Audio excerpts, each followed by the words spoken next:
Hello, everyone. I'd like to welcome my listeners and viewers in the United States and all around the world. I am Vince Rocco, and it is Tuesday morning here in New York City, so let's go behind the headlines and get the real story. Today, we are talking about the latest update and predictions on our markets here in New York City. But first, this is Talking New York Real Estate, and up front today, the New York City real estate market in 2024 is characterized by a mix of resilience and adaptation.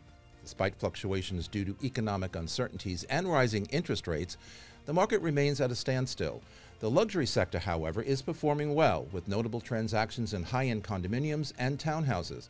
Rental markets show strong activity, with rents rising again after a dip during the pandemic, fueled by the city's gradual return to normalcy and renewed interest in urban living. New York City's real estate market is navigating a complex landscape, balancing recovery and growth during evolving economic conditions. Also today, a buyer's market in New York City occurs when the supply of properties exceeds the demand, giving buyers the upper hand in negotiation.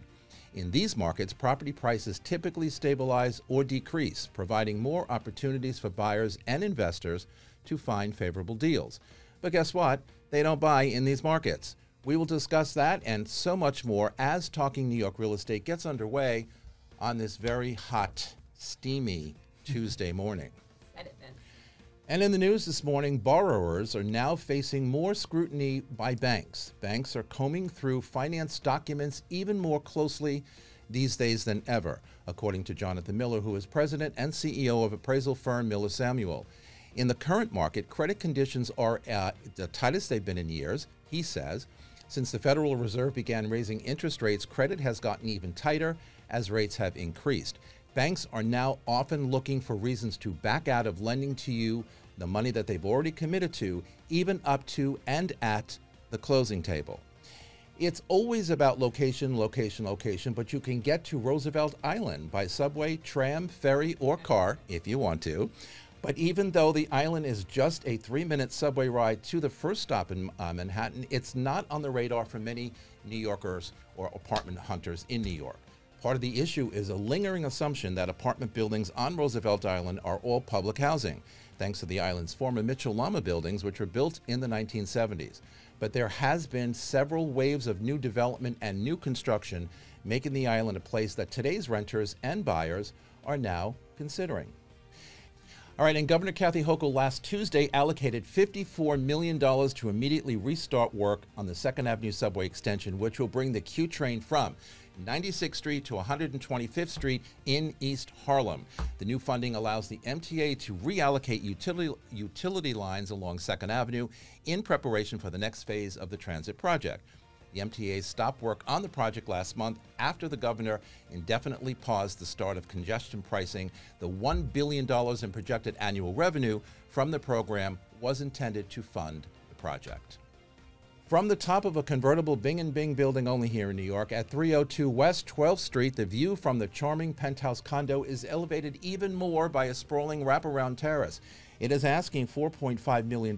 It's a one-bedroom home and a classic village gem, and it's on the market for the first time since the iconic 1931 building was converted to condos in 1986. It's a great building, but oy vey, the price. And a former Catholic church in the East Village is set to become a residential development with more than 500 affordable housing units. The Archbishop of New York on Wednesday announced that the parish of St. Bridget, St. Emmerich sold the vacant church and school campus at 181 Avenue D to a joint venture that will do the conversion. The project will include homes for seniors and formerly homeless individuals, including those with special needs who qualify for supportive services. And finally, in entertainment news, always entertainment news, we bring you a full circle moment. It was announced last week. Carrie Underwood won American Idol 20 years ago, and now she will join the judges' table for the upcoming new season. Season 25 will begin in January with Underwood replacing Katy Perry, who bowed out after 7 successful seasons, to focus back on her music. Underwood will join Luke Bryan and Lionel Richie, and of course the host, Ryan Seacrest. All is good at American Idol. All right, and with me at the table today are Scott Harris from Brown Harris Stevens, Michael Vargas from Vanderbilt Appraisals, Jordan Shea from Douglas Elliman, and the one and only Tracie Hamersley from Douglas Elliman. This beautiful set here at Studio 1873 is brought to you by the Everset. The Everset provides full-service staging and furniture rental solutions in the New York area. For more information, please visit us at staging.theeverset.com or email us at staging@theeverset.com to request a free proposal. All right, everybody. So today we're going to talk about some of the changes in our marketplace. I mean, we can talk about this every week. Since the last, I'd say, 2 years, things have really changed completely between interest rates rising, interest rates stabilizing. Now everybody waiting for interest rates to come down to refuel the marketplace. As I said at the top of the show in the opening, the ultra-luxury market, $5, $6, $10 million and up, seems to be purring along very nicely. All cash deals for the most part. But the lower end, and I hate to use the word lower end, but the $1 million to $2 million and under. So low end. So low end, I mean, really unbelievable. But, you know, that's kind of struggling because of interest rates. I'm going to get into a little bit about that. As a result of all of that, it's also very difficult for, you know, values of apartments to stay where they need to be. So we're going to talk to Michael Vargas, who is here from Vanderbilt Appraisals. He's been in this industry for 100 years like I have. And we want to understand how he comes up with the proper, true value of homes and how we get those sellers out there and buyers, for the most part, to understand or accept what, you know, the real value or the true value should be. So, you know, there are several contributing factors, okay, that affect value, in my opinion. One is, you know, market fluctuations, interest rates, of course. Inventory levels, right? We sometimes are depleted with inventory, so that absolutely has an effect, I believe, on value. Neighborhood trends, what's hot, what's not. And, you know, regulatory changes. Remote work trends, which seems to be trending back to people coming to the office. So that means they're, you know, closer to where they want to buy homes again here in New York City. And economic uncertainty, which we've all been experiencing for the past, you know, 2 years. So, Michael, in your opinion, and that's a whole mouthful here, but what is really affecting the true values of apartments these days here in New York City? How are we approaching that in appraisals, and where do you see it landing at some point? Well, I mean, everything that you just mentioned, you know, those are all like ingredients that would go in an appraisal or things that we would consider, you know, market fluctuations, interest rates, economic performance, inventory levels, job growth, things like that. So all of that, you know, are things that we consider as far as what, you know, what values today might be. You know, the difficult thing with appraisals is that, you know, they're just inherently backward looking. So we're usually, you know, we're tasked with figuring out what the value of a property is today based on what people did 3 months ago or 6 months ago or even a year ago. And I was going to ask you about the timeline because we used to go back a couple years, but then it got to be a year, and then it got to be 6 months, and maybe in some cases 3 months. Yeah, usually, I mean, you want to find the most recent data. You know, yesterday's contract signed is the best, you know, arbiter of what value is today. Right. But, you know, then you can sometimes run into situations like yesterday we had a very volatile day in the stock market. And globally, not just, you know, not just the local global markets. Yeah, global. And there's, you know, now fears of an economic recession on the horizon with, you know, a worse than expected or disappointing labor report last week. So now there's talk, you know, the talk about a recession is back on the table. And, you know, so as an appraiser, we have to think what are the implications of that going forward? So we're trying to figure out a value today, but we're not, you know, as I said, we're always backwards looking, but we have to think about, you know, also what's going to happen in the next 3 months. And that's the hard thing to do. So, you know, with respect to where values stand today, you know, we start with inventory levels. And I've heard people, you know, for a long time now, probably in the last 2 years, talk about Manhattan in particular as being a low inventory environment. And, you know, it is low inventory in just absolute numbers, because sometimes we've had markets with 10,000 listings, 12,000 listings. Now we have 7,000 listings. So that sounds like low inventory. But whether the market has low or high inventory is relative to the pace of sales. So if we have 7,000 listings and only 700 sell in a month or go into contract, That's a 10-month supply of housing. That's not really a low inventory environment. And I wanted to, yeah, I was going to mention that because a lot of people say there's not a lot of inventory. You know, the agents will all say there's not a lot of inventory, not much to show, whatever. But the fact of the matter is there is enough inventory, Yes, in my opinion. But people just aren't buying. Yes, I think the feeling on the ground from agents and the buyers is that there's not enough inventory, which really means I haven't found anything that I like, or I haven't found anything that I like at the price that I want to pay for it. And so that's a big difference. You know, low inventory environment, like in the suburbs, you might have 30 houses on the market and 15 go into contract. Yeah. And, you know, there's like a 1 or 2 month supply. That's low inventory. So that's not what we have in Manhattan. Right now we have, you know, a 10-month supply, 7,000 listings, 700 go into contract. And a 10-month supply is, you know, it's a buyer's market. But as I said at the top of the show, and buyers in a buyer's market don't buy. And we'll talk about that maybe later. And I think that, you know, again, part of the problem is they're not finding the values or the prices that, you know, that they had hoped to find. Although I think that was more the case in 2022, 2023. But I think, you know, over the last couple months, we've seen, you know, more price reductions, more properties that are coming on the market at prices that are lower than what people paid for them. And I think that's kind of a sign that maybe we're getting to a point where, you know, the price might be more attractive to the buy side. And in which case you should see a higher rate of contract signings from, you know, 700 a month, you know, up to 900 a month soon. But I often think, you know, that it's more of a people problem than it's not. I mean, we all have expectations. We've all lived long enough in this industry here in New York City to follow the trends of up and down and up and down. But what we really don't ever see is price plummet. They don't crash to the ground. I mean, even during major pandemic, it didn't happen. Back to 9/11, it didn't happen. Back to the major financial crisis of 2008 and 2009, it didn't happen. Corrections happen. And more often than not, it's because sellers have overpriced anyway, and they're never going to get it regardless of what the market called for then. So you see corrections, but you don't see prices plummet.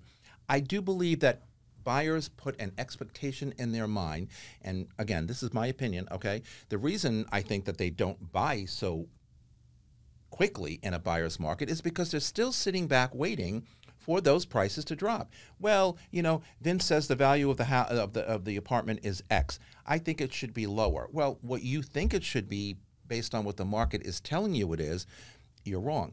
I agree with you. My family lives in Westchester. I'm all over Westchester most weekends, and I see the market up there is on fire. I mean, every price point, every neighborhood on fire hot. And I sit back and I think, well, okay, what's wrong with New York City? And I really, you know, I get our prices are higher, but Scott, opinion. It's a loaded question. Well, it's a loaded question, but there's got to be answers. In order for us to correct this or fix this, there's got to be answers. Let's put yourself in the mindset of buyers. You know, as much as you're saying prices of properties don't plummet, it's true. They gradually move in a direction, right? And rates suddenly jump. You know, you have those two things, those two moving pieces that move at different speeds. So buyers are still, I think, reeling in some way from the shock of what happened 2 years ago. It was so quick and so unbelievable. Yeah. And even now, when I think we have a much better, there's a little light at the end of the tunnel, I think buyers are still kind of feeling shocked. And of course, there's been kind of a lot of world events. There's a lot to sort of shock the system. So I think buyers are still reeling in a way from that. And they're just, there's not enough news stories yet, or an accumulation of news stories to sort of encourage buyers. And it's going to take the efforts of brokers, agents across the country. I mean, it's in New York. It's also the cost, but it's not just the cost of the property. I think there's been some shock about the cost, just the carrying costs. Buildings have been suddenly raising their maintenance to catch up. These 100-year-old buildings are starting to need more maintenance, and then you've got. I mean, there are a lot of moving pieces that are the rise of monthly costs are much faster. than people can sort of process. They are. And you know, if you're in the business long enough, like I am, you get to see all the ups and downs of all the different marketplaces. But I remember way back, you know, 20 years ago, 18 years ago, the minute because you mentioned, you know, not enough news stories, the minute the New York Times would write an article, the minute the Wall Street Journal would write an article about the market, you know, in New York City, it changed the market drastically, either in this direction up or in this direction down, immediately. And so it's kind of like that was going on for years and years and years. And I remember saying, I'm not reading that New York Times anymore because I'm sick and tired of how it affects my industry. They used to like to say that everything was going to be frothy, and they were looking for all, you know, I mean, it was they were trying to make it a self-fulfilling prophecy, and it wasn't that way. But it was not, right. But they thought that what they were doing was directing buyers and or sellers in one direction or another, which, in my opinion, they were just confusing, you know, the mix. I do want to say something, and Michael, maybe you can corroborate this as well, that in the really tight years, 2020, 2021, before we got that big meteoric spike, the prices were not plummeting, but I personally know I had some listings that we took offers that were severely below, significantly below, many percentage points below our asking price, which might not have moved, but the actual close price was actually what in some lenses would look like a price plummet. But Michael, I had a question. Of that, say, you know, your illustrative 7,000 current listings, how much of that is new construction right now? Good question. I mean, I think from the 7,000 listings, I think maybe 20% are, yeah, I mean, just for brand new construction, but that's not all of the inventory for new developments. Is that New York City or is that Manhattan? The 7,000? Manhattan. It's Manhattan, yeah. Okay.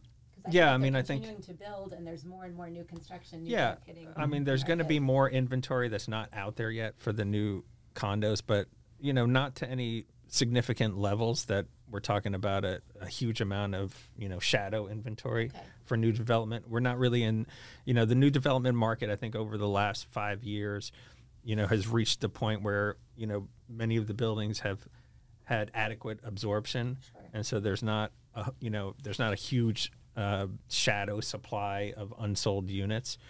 So yeah, that measure of 7,000 listings is really, you know, what the market, you know, the universe of buyers and the universe of sellers today can kind of see as the competition that's out there, and the kind of competition that the agents can kind of review and see what's available to show buyers, or, you know, how to counsel their sellers on how to price accordingly with the you know, according to their competition that's out there.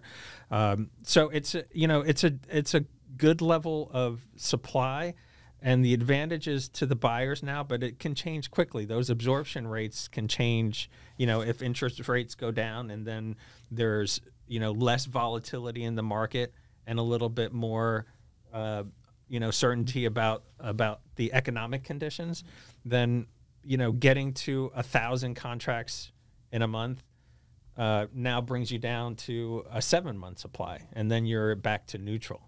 You're back to a neutral market. So those kind of, you know, shifts of inventory and demand, you know, can be somewhat volatile as well. But I think it's, you know, pretty clear for the last 2 years. I mean, I think probably since mid-2022, I think the general sense is that, you know, the market here is overvalued, meaning the sellers have to bring prices down, but they don't, as you were mentioning, it's very rare that there's a huge spike downward, 10 or 20%. Right. That's very rare.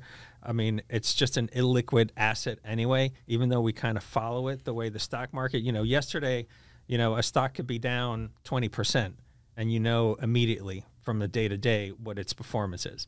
In real estate, it's really more of kind of a long, either, you know, a slow appreciation or a slow decline. And that's what we've been in for 2 years, is kind of a long, slow downward trend, sometimes flat, sometimes a little down. Sometimes there's a spike of interest, and you get, you know, more activity. But, you know, that's the way real estate and housing works anyway, is that we tend to follow it on a quarterly basis by saying, here's the increase in the average, here's the decrease in the median.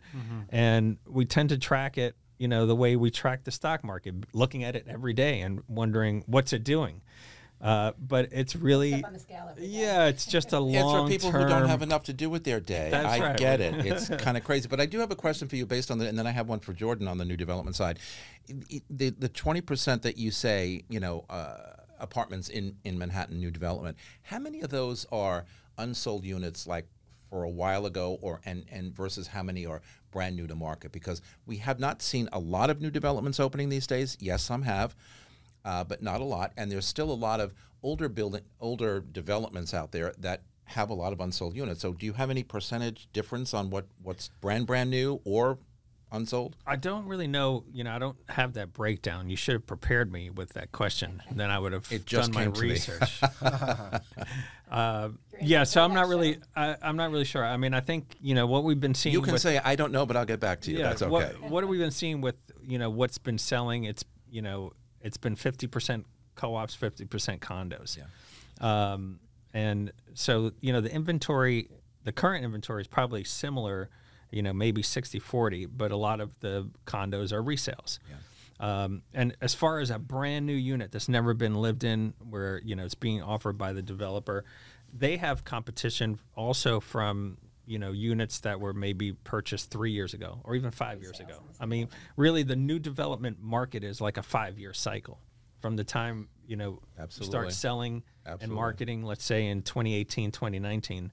So now we're really at the end of that new development cycle where, what's been sold has been sold and what's left is left to be sold. Right. But I don't think that's really, at levels that would weigh the market down. I think that most projects have been successful or have at least reached absorption levels that they can, continue to offer what they have left without any kind of panic. Jordan and I were talking before the show about a new development he just opened up. Jordan, a couple of questions to you. So tell us about the development, where it is, Midtown East, and you were indicating to me that sales are robust. Well, that's Turtle Bay to you, sir. Important distinction. No, I will say that sales have been robust. I lived in Turtle Bay. It's kind of nice. I like it. For us, because there's developers by happenstance happen to tap into a market inefficiency for that particular neighborhood, which is brand new units that are efficient in size, right? So by having efficient units where the layouts make a lot of sense, where they're not sprawling, we're able to suppress the overall sales price, which makes, in turn, our product very attractive. And sort of not to... It's a great entry point. It's a great entry point, not to carrot the horse for later or jump on a future position on this, but not every foreign purchaser is an oligarch, and not every foreign purchaser wants to plunk down 5, 6, 7. They don't want to spend necessarily $4 million for a 2-bedroom apartment, right? And in that neighborhood, it just doesn't make sense. A lot of the lingering supply that we've seen from the new development sector is actually now getting absorbed simply because there is not resupply of the new development sector because of the interest rate rise, making these developments very hard to pencil. So because of that blip, it's actually benefited the new development side of the business, which is why I do think that you see this tale of two markets, the resale market and the new development market. The new development market typically, at least in my experience, those purchasers, as a general rule, do not rely on outside financing, right? The balance of those purchases, more than not, if even it's 51%, I'm right. Don't utilize always right, don't utilize a mortgage. So therefore, this is like trickle down effect where we actually benefit from higher interest rates. What is We're going to talk about cash buyers and a lot more when we come back from a break. But this is Talking New York Real Estate on the More Network here in New York City. Don't go anywhere. We will be right back. What do you really need to know about buying or selling a home? First, it's serious business, and it's complicated. There's a lot of money on the table, and emotion too. You need an agent who knows the ropes. So, whether you're buying or selling your home, work with professionals who have a mastery of the craft. All right, before the break, we were talking about, there are people who need to finance and there are people who pay cash at every price point. Scott, I wanted to ask you, because you dabble in the very high end a lot. What are you hearing from buyers who are all cash? And again, depending on what they're looking at, whatever the price point is, why are they all cash? What is their what is their justification these days to do that? And do they think that they may be getting better discounts on overall purchase prices, or do they just not want to deal with interest rates, not want to deal with financing? There are people out there who buy cars all cash because they don't want to deal with that either. What is the impetus for these people, more so today than ever, in your opinion? Well, there was a recent Bloomberg article that talked about a rise in the amount of properties being financed. So like 15% over the last quarter. It's like a slight bump in people financing. So I think some people are like, let's just finance because I can. But yes, I think generally what we're seeing is that people at that level it's not that they're not financing, but they're usually financing through a wealth advisor. They're leveraging their assets in a way that actually gives them a slightly lower price point, and they're like kicking the can down the road if they want to finance.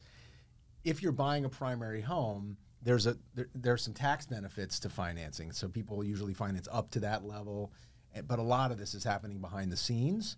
But yes, it's a hassle, and people have made a lot of money in the last few years, and they have the liquidity to do it, so they're buying cash. Buyers are saying to me, a couple, not all, are saying to me, and I want your opinion on this. So Vince, because of the state of the current interest rate, whatever, does it make sense for me to pay cash now, and then maybe a year from now, 2 years from now, take money back in a mortgage because maybe the interest rates will be reduced and I don't have to pay that higher price? Are you hearing that at all? So what I'll just give you kind of the math. I'm not going to go into the math too much, but what I would say, if you think about it, there are actual closing costs that are not insignificant when you buy a condo. Right. So it's like you need to decide. You need to be judicious. When am I going to finance? Because if I think I'm going to refinance, there's title insurance. There's some costs that sort of add up, especially once you get into these, to higher price points. Right. So it's a matter of like, I've got this one bullet in the gun. I don't want to spend 3 or 4% of a purchase price or a financed amount. It's $100,000. I mean, there's a reason why somebody became wealthy, because they made some smart decisions. So they're thinking about, when am I going to finance if I believe that mortgage rates are going to come down later? So I think people are absolutely doing that calculus and saying, I'm going to finance later, not now. And even if you put pencil to paper today on a spreadsheet, which a lot of people are doing based on higher interest rates and higher purchase prices, whatever, it may make sense even with, some closing cost a year from now or 2 years from now, because the money they're saving potentially over that 1 or 2 or 3 year period before they refinance, maybe it all pencils out and maybe it makes sense. I don't know. Perhaps. You asked the other question, which I think is important to answer for anybody who's listening. Are people getting better deals if they're paying cash? Correct. I'm not seeing that. I think there is some confidence I'm not in closing. Either. Right. People say, I don't need a mortgage contingency. I'm confident I'm going to close. Right. Buyers will feel more comfortable in those circumstances, but in high-end condos, I mean, we can take there's some very successful condos, and those developers are not budging on prices. Period. They're like, we're not negotiating. Right. And then you have other things. Michael was talking about kind of being at the end of the timeline for some of these developers. They've cut their prices. They priced them in 2019 before COVID. And now they're like, all right, we're going to adjust our prices and get this last tranche of things sold. So I think buyers are feeling, in certain circumstances, they're getting enough value to move ahead anyway. And there's so many properties that are priced below what people paid.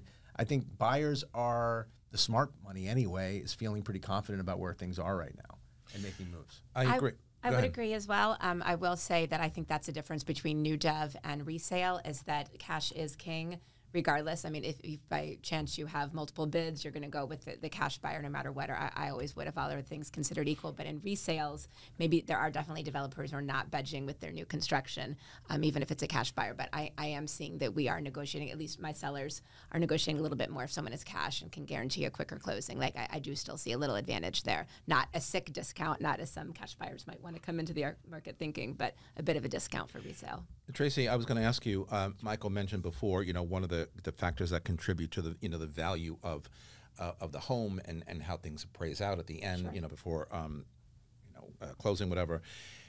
what neighborhood trends was one of, you know, the contributing factors. In your opinion, in your book of business, you know, where you are selling and renting, what neighborhoods are trending more today than have been in the past? Sure. And why?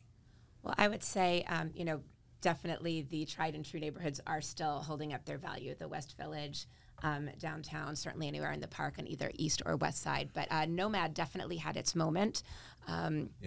7, 8, 5 years ago, you know, you say that. I do still think kind of Flatiron, Chelsea, Gramercy, New Dev, and resales, that's still very popular for a lot of people because it's kind of affordable luxury. And so I mean, that happens to be where I own 2 condos and do a fair amount of business, but that I am seeing that is still trending. I would love for the financial district to have more of a moment. I believe in the Seaport and the FIDI very strongly, and it's still not a 24/7 neighborhood there. I would call it an 18/6 joint. You disagree? It's still not. I worked down there, you know, in the 90s. Excuse me, Mr. and Upper East Side. It was all business, and I agree with you. But I think FIDI did have their moment for a while. It went from, you know, 30% residential to maybe 70, and it took a while, but they had their moment. I also would like to see that, but then I also sit back and say, and again, no offense anybody, who wants to live there? You know, it's great from a commutation perspective. Yes. The trains are amazing, but there really isn't a, like as you said before, a 24/7 kind of vibe you have of restaurants Tribeca, and that's bars. an easy walk too. Well, but if you're close enough to walk to Tribeca, in some cases you are, in some cases you're not. I happen to like it down there. I just don't think that there's enough going on. I will also say that was clearly showing my Manhattan-centric focus. Brooklyn is still very, very hot. You named the neighborhood. Well, I'm always wishing I had more listings in Brooklyn because no matter what's going on, new dev, resale, there are lots of buyers there who are really focusing on that over Brooklyn Manhattan. is like, you know, I love and adore Brooklyn, and it never changes. I mean, once it got to be Brooklyn, I mean, popular Brooklyn from a real estate perspective. The opposite of the bridge and tunnel side of the equation, according to some Brooklynites. But it never, Manhattan is not the new B&T. converted back. Well, I'm old enough to remember when people my age were running out of Fever, Brooklyn. baby. There you go. Okay, I didn't want to mention the name of it, but running out of Brooklyn because they didn't want anything to do with it. I grew up here and I don't want to live here. Gotta go.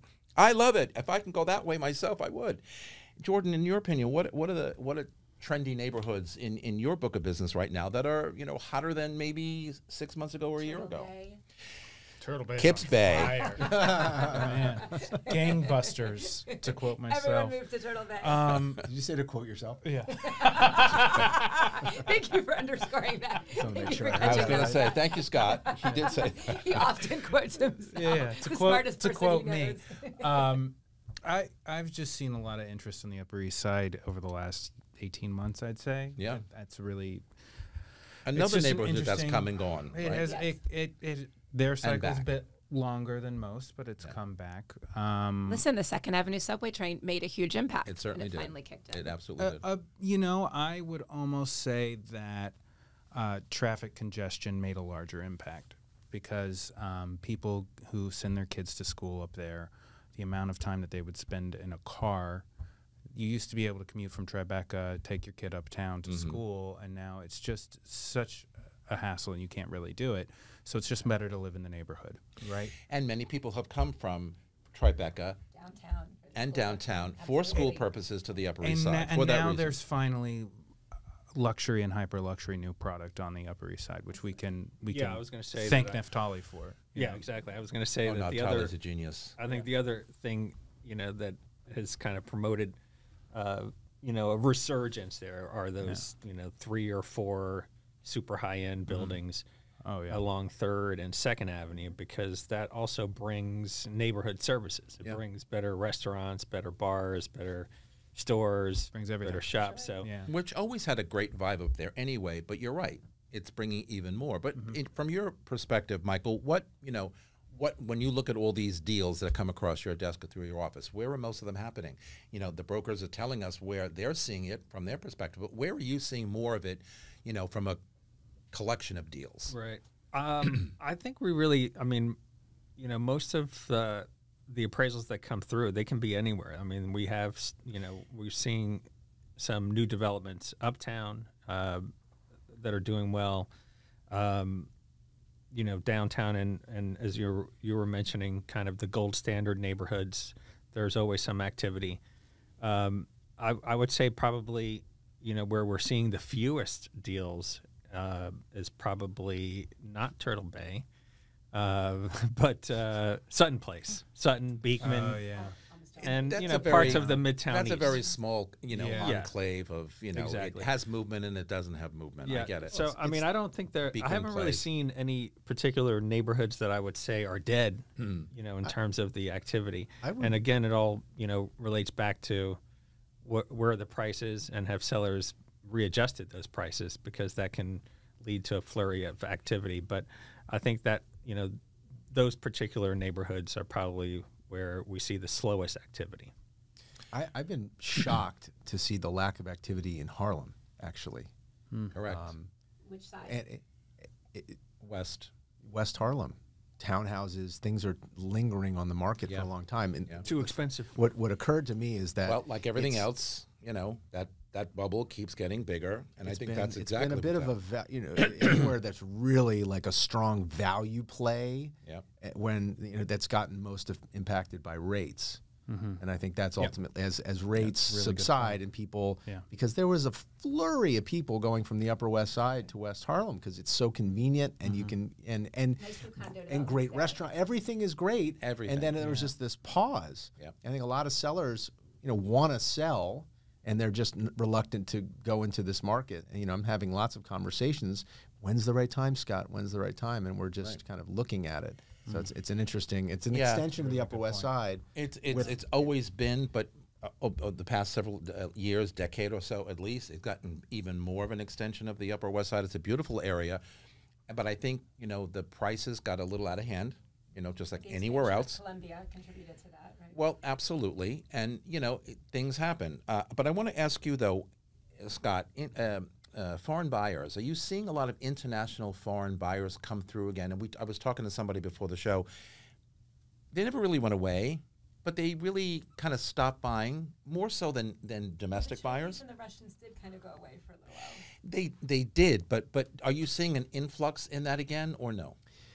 I will say that foreign buyers in many cases get kind of painted with this brush. Oh, they don't know what they're doing, and they just make these crazy purchases. I've found that foreign buyers right now, the active foreign buyers, are so savvy. And so they're coming into the market like, Scott, I'm taking a look, and it looks cheap to me. Their currency may be strong. Well, depending on what the currency is, correct. And so you've got your buyers who kind of dove into Miami, because Miami got hot, they made some money, and it's such a volatile market. But New York is so slow and steady that a lot of investors just say, I just want to own a piece of Manhattan, and it feels cheap to me.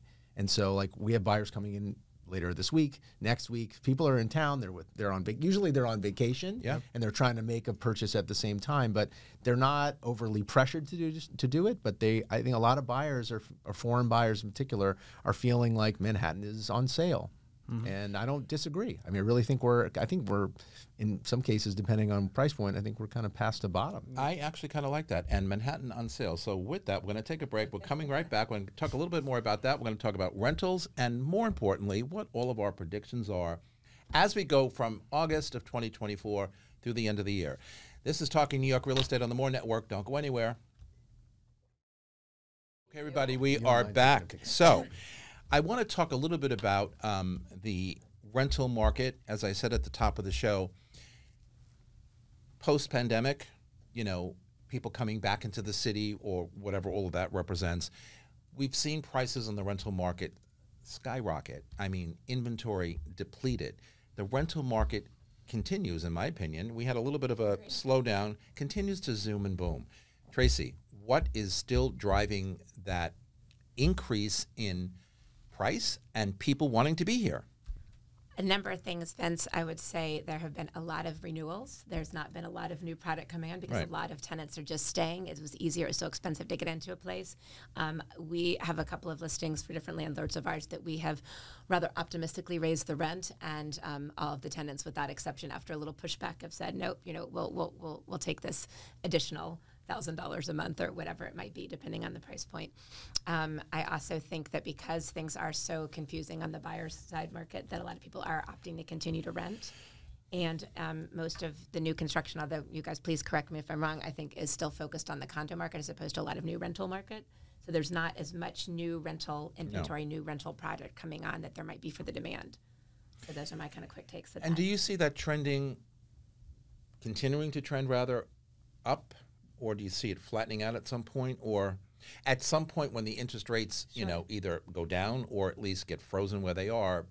Do you think more renters are going to say, hey, okay, now is my time. Now I'm going to get out there. Now I need to buy something. I'm not mad about that. If the rents do stay at this current level, it is inevitably, no matter what's going on with the purchase side or interest rates or that kind of thing, it is going to push people to buy again. So I do see that, but I don't think, again, I'm open to everyone else's opinion, but I don't see that a continued increase like this is sustainable on the rental side right now. Scott, what are the challenges? I mean, we know interest rates are the elephant in the room. We know inventory, kind of fluctuates up and down. We understand, people, first-time buyers anyway, are kind of staying in their rental units because they really can't afford at the moment to buy. But what other challenges might there be out there for people who want to buy in New York City? I mean, another personal story, but when I was, younger and buying apartments, I mean, I owned 7 apartments in this town, one after the other after the other. And, the thing is, the markets weren't always great for buyers. The markets weren't always great for sellers. And I was a seller every time I sold something, I bought something else. But my opinion was, and maybe it's naive, but my opinion was, look, if you need to sell, sell. If you need to buy, buy. Who cares? What's the big deal? Who cares? So what? Who cares? Hashtag. But it's true, right? So why? I mean, all of a sudden the drama over this and the drama over that. I mean, and people ask all the time, why is the market so crazy? When, as I said earlier, Westchester is on fire. Connecticut, where my brother lives, beyond on fire. Wildfire. Incredible. What's the deal? What are the challenges? Well, I know, mouthful. In 5 minutes or less, Scott. The challenge, and I'm sure I've talked about it here before, but one of the big challenges I think for buyers is doing work. There's a big unknown, Sure. and you sort of, again, stack all of these other uncertainties right now, and you look at what is the cost of doing a bath, a kitchen. If you're buying a one-bedroom apartment, and it's very expensive, Yeah. and you have to do the bathroom, you can't live there. So what do? And how long is it going to take? And co-ops, you add what that's, and not to mention, look, my buddy was complaining to me that he has 2 dogs that he loves, and he goes to the vet, and he feels like he's constantly being upsold by the vet.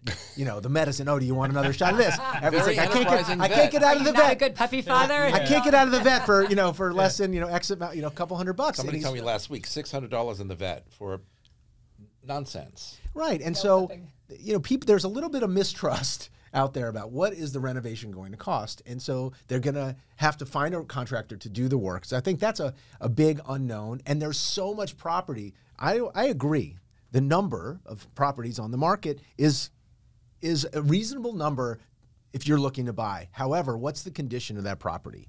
And I think that is a huge factor. It's huge. And you just talk about what are the expectations of buyers, and I think buyers maybe back down their expectations of what it's going to look like, but we've gotten very used to looking at property online. It looks beautiful.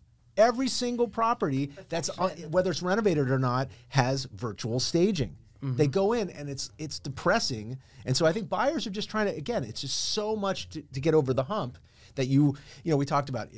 I think it was Frederick Peters. I can't remember who made this comment, but I mean, I've heard it from other people. But he's a character. Is it a buyer's market? Is it a seller market? No, it's a broker's market. This is a market where you really have to have a good advisor to sort of help you think through what those costs are. But buyers are overwhelmed. And I think to the extent that we can lower the temperature, help them see what does the timeline look like, I think people are going to be able to make more decisions. But it's a lot to digest.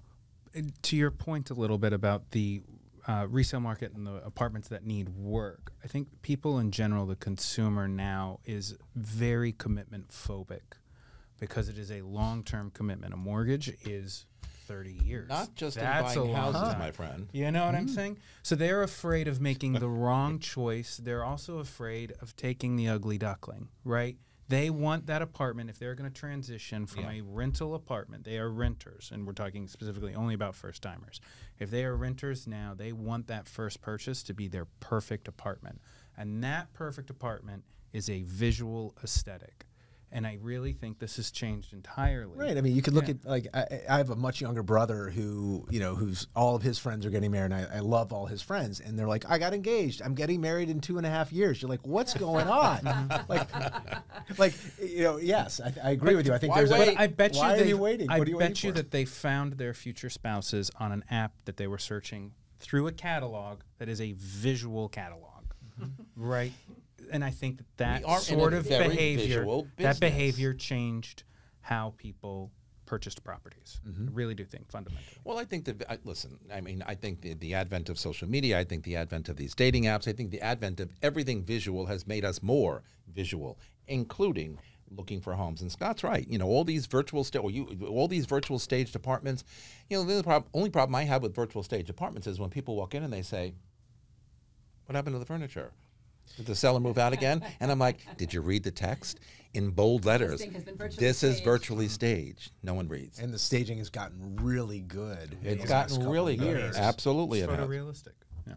It really is. Talk a little bit about the differences between co-ops and condos. One of you mentioned before that, the condo market is, and to Scott's point, newer, doesn't necessarily need the renovations. But, when we take our buyers to a lot of these co-ops, which are beautiful buildings, but they're older and people have lived in them for many, many years, they need work. And they So- might not have central air conditioning or the Well, number central one air conditioning, prerequisite that's a washer luxury. dryer units in the apartment. Right. And not allowed to be. I live in a pre-war building. I can't put central air in my unit, and I can't put washer dryer in my unit. As much as I say, please, I want to do We it. have a beautifully got renovated 2-bedroom for $900,000 on East 70th Street, 2-bedroom, 1-bath. That Sell, girl. they Sell, do not sell, allow sell. washer dryer units, and that has stopped probably 80% of the would-be visitors. The from market coming these because of days, that. people want those luxuries. They want those amenities. And when they look at brand new condos, it's, a given. You it's can have all it in part of most other cities in the United States. It's Well, I know. it's what's a given there is a luxury here. But I also actually Well, want we to go have back. old plumbing in this town. We can't deal with some of the, the things that these newer buildings or places outside of the city can do. Sure. But something that, Scott, you said at the beginning of the show that we didn't really focus so much on, the assessments. There are so many more assessments and maintenance increases, and that is absolutely impacting the price more Oh, of yeah, co-ops, yeah. I think, even than Yeah. the condos, No, the you're newer right. condos. The same apartment has a very expensive assessment for 2 brand new elevators, which is fantastic, and they're doing it right. One is out while the other's being worked, one is being worked on and one is out. So it's, you're not without any elevators, but we would have priced it closer to $1 million, probably just under, if not for these assessments, and so it's 900. Correct. But are the sellers in agreement with that? Absolutely, they listen to us. Okay, Yeah. great. That's all it comes down to. They don't always listen, but these did. No, they don't. But things like assessments, increases in maintenance these days, and real estate taxes, Everywhere. flip taxes. I mean, we have additional monthly costs these days that really didn't exist in the past. So, my opinion, one of the challenges in getting this market re-stimulated for first-time buyers more than anybody is getting past all of those I mean, in one of the buildings that I sell in almost exclusively, 15% increase in maintenance. And Where's that coming from? Yeah. and why? And plus, they have an assessment because they're finishing the roof work. They're now going to be they even got not even there yet, but now they're going to do the elevators, one at a time. There isn't a flip tax, but I wouldn't be surprised if at one point there is a flip tax. So all these extra monthly costs have become almost prohibitive for first-time buyers. Michael, how much of that is factored into the appraisals? Do you look into assessments and maintenance increases and things like that too for value? Yeah, we do. I mean, I think, one of the reasons why, I think there's still a good, chunk of this market that's overvalued is because of the rising cost of everything, including, maintenance, for example, goes to cover building expenses. And it's the building operating expenses that have gone up during this period of inflation. So everything costs more. Insurance is... Energy. Yeah. Insurance, fuel, Yeah. labor costs. Yeah. Nothing has gone down. And then if you add in, assessments for capital improvements and repairs that, are going to last a year or two, and then on top of that, you're paying, higher mortgage rate. So all of that, is factored into, a buyer, feeling kind of non-commit, not ready to make a commitment because they're kind of faced with all of these, higher costs.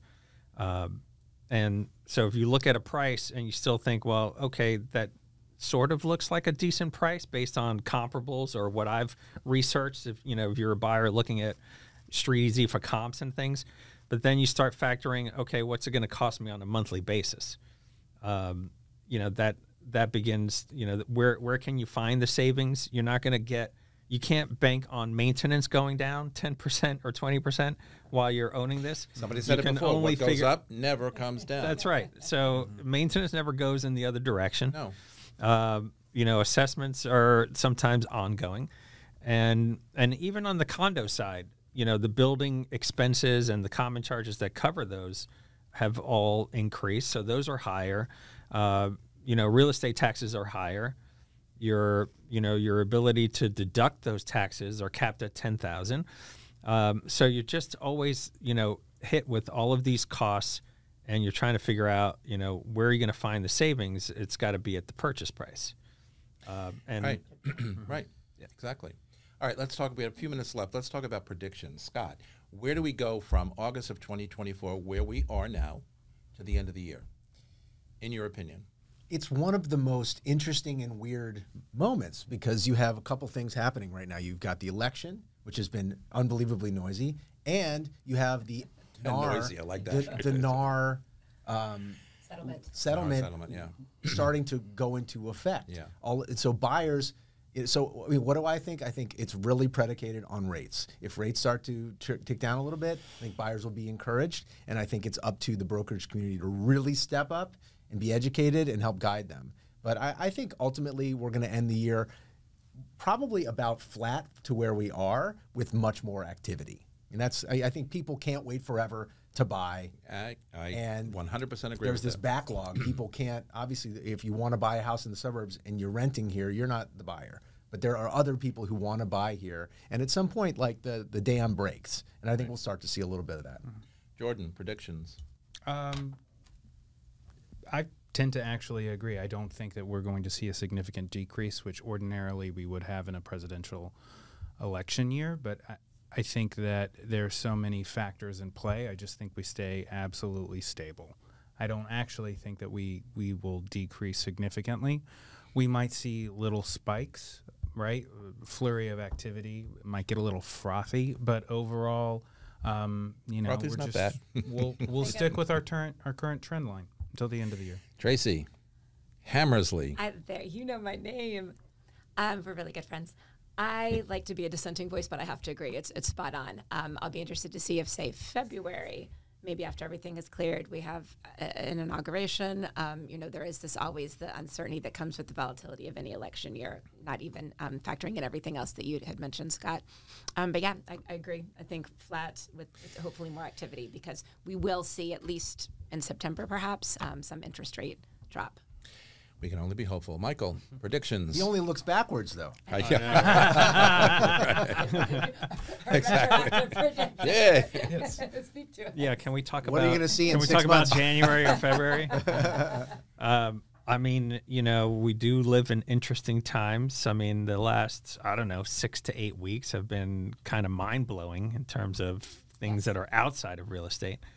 We're probably in for a period of severe or kind of elevated volatility. I think in the financial markets, they've probably recovered today, but we might see more days like yesterday where there's kind of a pullback on news, on some kind of news. Yep. We're also interconnected globally. That if the Nikkei goes down 15% in a day, it's going to have reverberation. So I think we're going to be in a period of volatility in the financial markets, in the political sphere. There's concerns about more war and all of that stuff. So, we're probably going to see buyers doing what they've been doing, which is, kind of sleeping at the wheel. Yes. Even though it's your question was about, it's a buyer's market. Why don't buyers buy? So, they're looking for prices to be lower and they're looking for a little bit more certainty in the market. and life. And I don't think they're going to get that in the next 4 or 5 months. So we're just going to see more of the same, which is sellers wondering why their properties are not selling, even though they've reduced the prices, and buyers wondering why things aren't better for them, even though it's a buyer's market. And then we'll see where we go from there after what's hopefully a smooth inauguration and transition. I like your word life, and I like Scott's word noise, and I agree with all of you as a matter of fact. But you know what? Frothy. As far as life is concerned, if I have a choice of my martini and anything else, I'm going to go for my martini. 1 minute left.